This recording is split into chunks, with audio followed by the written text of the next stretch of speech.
Wesley! How are you? Yeah.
Karen, do you want down here, Karen?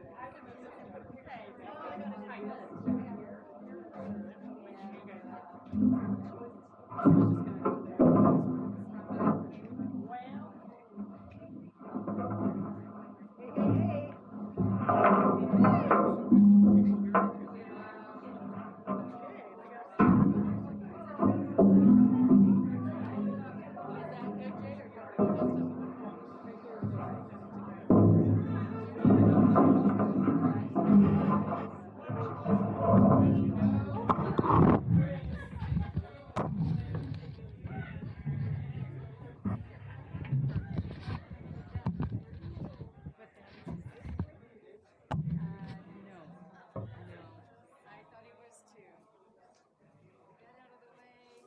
Turn it a little bit.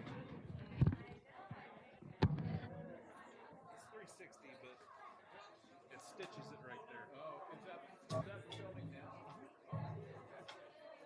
Should we do something stupid or? I mean, we could. We were famous last year.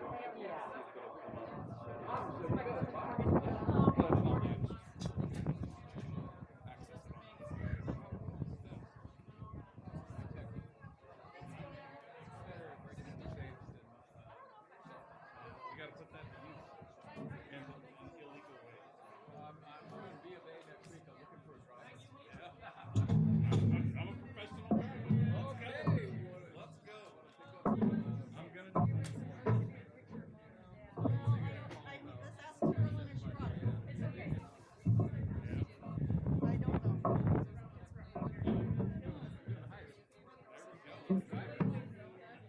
I'm your guy.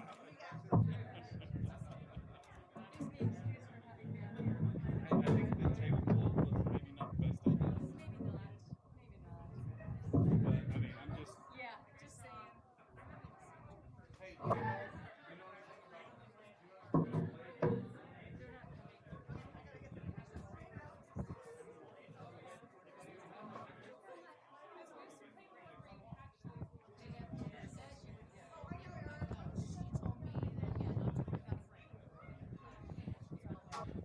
Jeanette, here's the picture.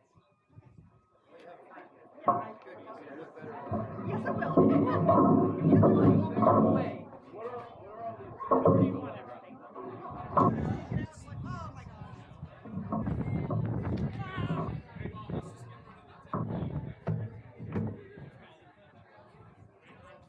Oh, it'll work. You want to take it out of here?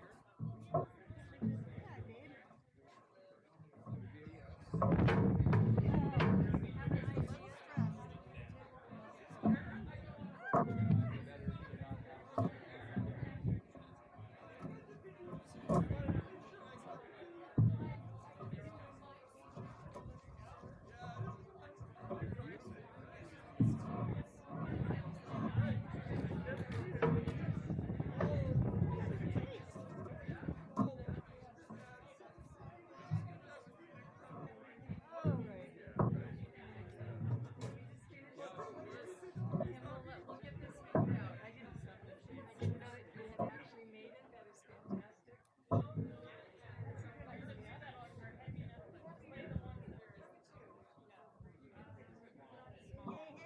Hey, girl. How are you, Dom? Good.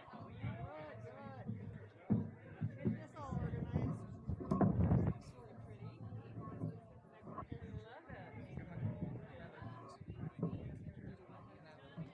What do you need help? What can I help you with? I think, once, now that we've Put gone, that in. That's my job. we don't want that. No. We've got these scattered,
Karen, how's the new car doing? It's really good. It really is. Yeah. I like it. I don't see anybody else's chairs, so.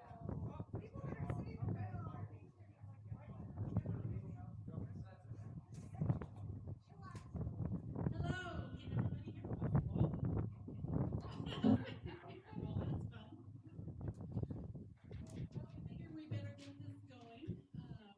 We wanted to welcome everybody to the memorial of Doris Johnson, mom, dad, grandma, grandpa, and uncle and friend.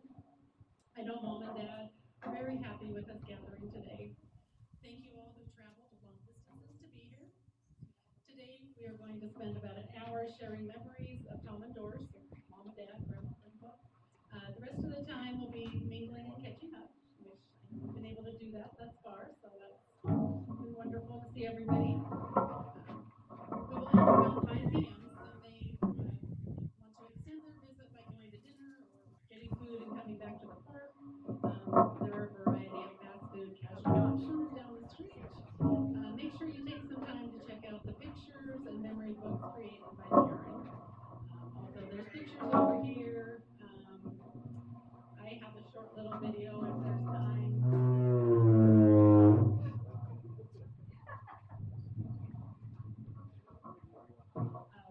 My daughter Jessica wasn't able to attend, so she spent a lot of time with Grandpa the last couple of years, so she made a short little video. Her grandma in the picture, so if anybody wants to see that, Jake will have that on his laptop as well. So, I know we had talked about children going first. Carolyn wanted to go before she lost her nerve. But and then any other kids that wanted to go next, and then the mic doesn't move, so you'll need to come up here if you wanted to share a memory.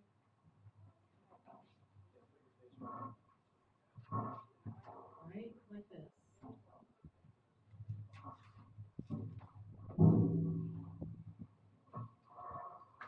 it's okay. I wrote my thoughts out because I was afraid if I didn't, I wouldn't be able to convey them the way I wanted to. Over the years, when I've attended any memorial service, I've always thought what a difficult task it would be to actually speak at one. The recurring thought I've always had was, how does one sufficiently honor and memorialize another person's life in just a few short minutes, while at the same time feeling the sadness that always accompanies that loss. But I know that my mom and dad wouldn't want me to dwell on the sadness I feel, but rather focus on the happy memories I have of each one of them. So with that said, I'd like to share just a few of the countless things they taught me and some of those special memories I have of them. They taught me hard work and perseverance. As many of you know, my parents both loved gardening and growing things, but my mom in particular spent countless hours creating beautiful and creative landscape yards. She never tired of the work involved in doing so, even the weeding. My mom was never happier than when she had her hands in the dirt. Additionally, I watched her cook, clean, do laundry, and all the typical things a mom does. But I also watched her paint the exterior of our house, wallpaper the interiors, refinish furniture, decorate cakes, sew our clothes, preserve fruits and vegetables from the garden, and dedicate her time to various church callings. And she did all this in conjunction with working the late night shift in the admitting room of the hospital. Now I know why she was perpetually tired.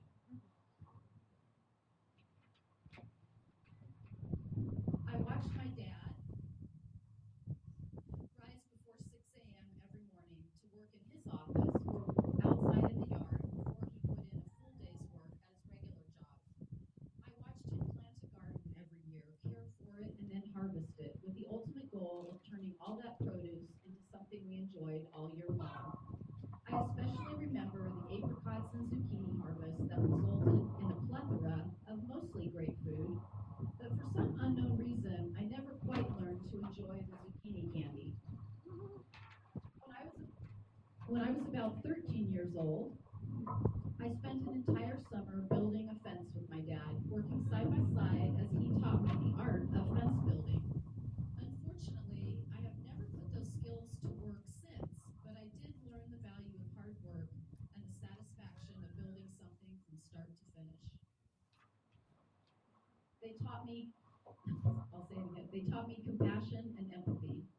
I watched my mom and dad care for extended family members in their own home, including two aunts and my mom's own mother. I watched my mom care for a neighbor's children after school because they couldn't afford childcare. I watched my dad offer a job to a coworker of mine who had lost his job and needed money because he and his wife were expecting their first baby. I watched them give a sizable amount of money to a fellow church member who was going through cancer treatment and couldn't quite afford it. I watched them consistently visit a neighbor who was sick and lonely. I watched my mom pick up a box of kittens that somebody had left on the side of the road and care for them and adopt them as if they were her own. They taught me sacrifice. As we all know, so much of parenting involves sacrifice, but one of the greatest sacrifices my parents made for me during my adult years. We had just started a business and finances were very limited. Wanting to help and be as supportive as they could be, my parents offered space in their home for me and my family to live for 4 years. At one point, they even chose to move into their garage to allow us to have more space in their main home.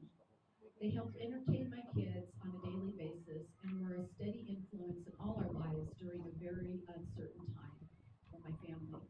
I can't even begin to fathom all the sacrifices they made that I'm not even aware of from that time. To this day, those years of living with them are still some of the fondest childhood memories that my children have. Lastly, Lastly, they taught me what real and lasting love in a relationship looks like. The kind of love that endures to the end in spite of whatever challenges life brings. This by far has had the most profound impact and effect on my life, especially during the last few years as I watched them take turns caring for each other as they grew older and their health failed. I watched my mom care for my dad and adjust her life around the day-to-day health challenges due to his colitis. I watched her take on jobs outside the home when money was scarce and he couldn't work as many hours as he used to. I watched her care for him after various surgeries, several of them quite serious. I watched her make liver and onions for him, even though she didn't care for it much herself. But she knew that it was one of his favorite meals. I also watched her support him through various career changes, job losses, and moves out of state. Likewise, I watched my dad take my mom on a Sunday drive just because he knew how much she enjoyed it. I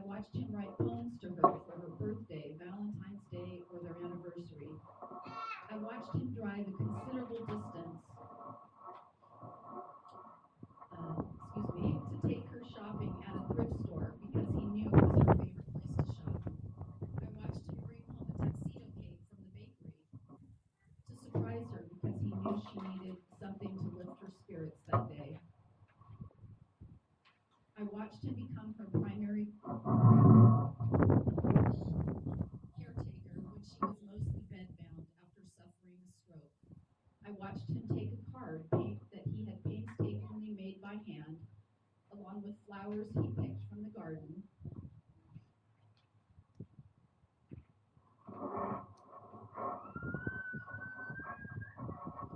to her when she was feeling lonely and scared in a nursing home. I watched him stand patiently outside her window and hold up the card and flowers for her to see because he wasn't allowed inside. And finally, I watched my dad courageously take a long, slow walk across the hospital parking lot to say goodbye to my mom one last time as she lay alone in a hospital room during COVID.